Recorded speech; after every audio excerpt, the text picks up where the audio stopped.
Good morning. It's Thursday morning, and I have a cup of tea.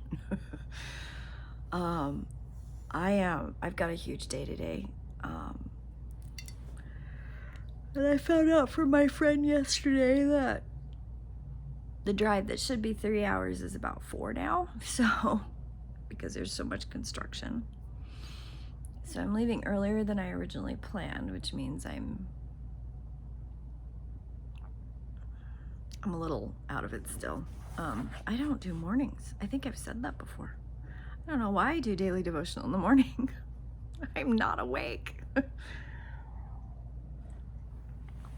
Y'all get raw, unfiltered red first thing in the morning. I am so sorry.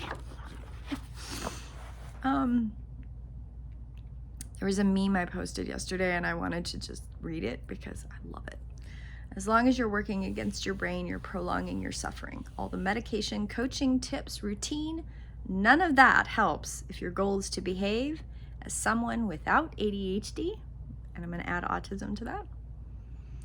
Again, behaving neurotypical isn't a realistic goal, and I need to remind myself of that for several reasons. And that's why it's part of daily devotional today, because I am intuitive and I'm psychic and I see the world very differently. I always know things before they're gonna happen. Well, I don't always, but I pick up on stuff. I know things. I just know. And I've never been able to explain how. I've never been able to be like other people and not pick up on things. And how much of that is the gifts that I have, how much of that is my neurodiversity, I have no idea. I don't know how much is what. And part of me is curious to know. And part of me is like, I don't know, I can't change it. So why does it matter? But I was reading an Anam Cara this morning, and there's a story as part of the Celtic legend, which is the children of Lear. And I'll let you go look that up. I'm not going to read it because it involves story. And the story demonstrates the profound influence and intimacy between the human and the animal world. And I say it all the time that we are codependent. We are symbiotic in our relationship with Mother Earth. We can't live here without understanding her and taking care of her. And in our modern world, with what we've done to the earth, we are profoundly, as a society, aware of it. Whether or not we want to acknowledge it, whether or not we want to do anything about it, whether or not we want to admit it, doesn't make it not real. And animals are more ancient than we are. They were here before we were. They are our brothers and sisters. They are not separate from us. We are not better than them. We're not better than the birds in the sky. We're not better than the fish in the stream.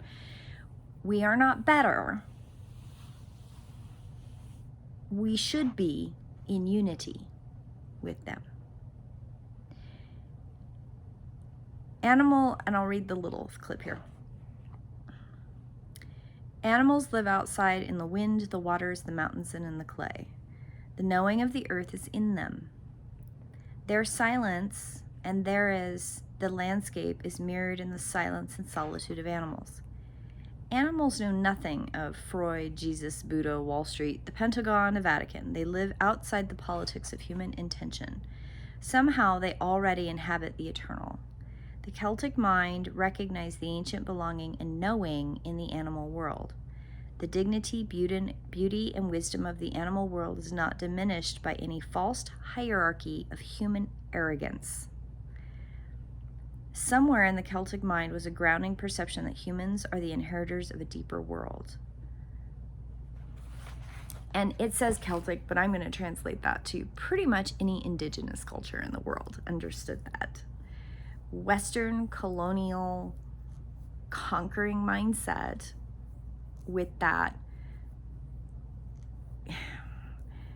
religious overtones of entitlement, and you can pick a religion. There are a few that have the same characteristics. Have separated us and put us in a hierarchy above our brothers and sisters in the animal world. Now, how much of that is, I hear certain people make comments about, well, if you're truly in a symbiotic relationship with animals, you wouldn't eat meat, things like that. Not necessarily. There is a way to live in this world where it is a balance and an understanding of give and take. I'm not going to ask a wolf to stop eating meat, right? No, the wolf has a place in the ecosystem, a place in how they give and take in the land around them. In the natural animal world, you've got,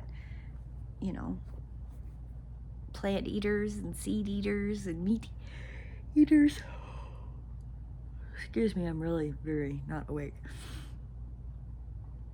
But the reason I'm bringing up the animal world and our relationship with them is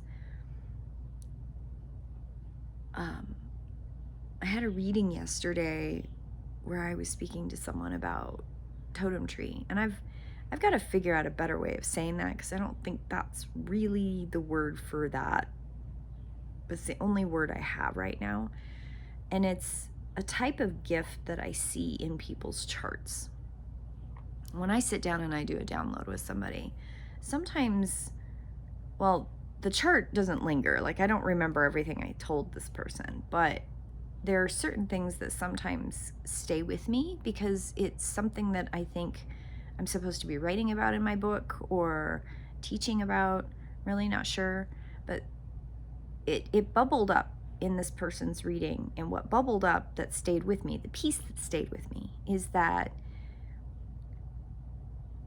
this learning about your connection,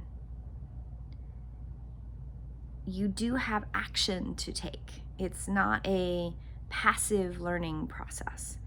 And it reminded me that learning to connect and work with animals is actionable. It's not just buying a book online and reading about your totem animal. That's not what this is. This is actionable connection with Mother Earth and her sentient consciousness. And I use the word sentient consciousness with intention when I talk about Mother Earth. People think of Mother Earth as we live on a big planet with magma in the middle, and it's an ecosystem. Yes, it is an ecosystem. But that ecosystem has consciousness.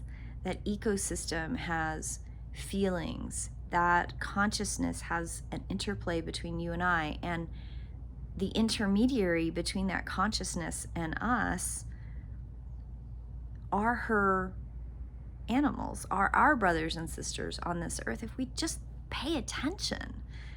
And paying attention means getting out of your square box life, getting outside, paying attention, connecting. And I'm just as guilty as everybody else. Like, I'm sitting in my living room.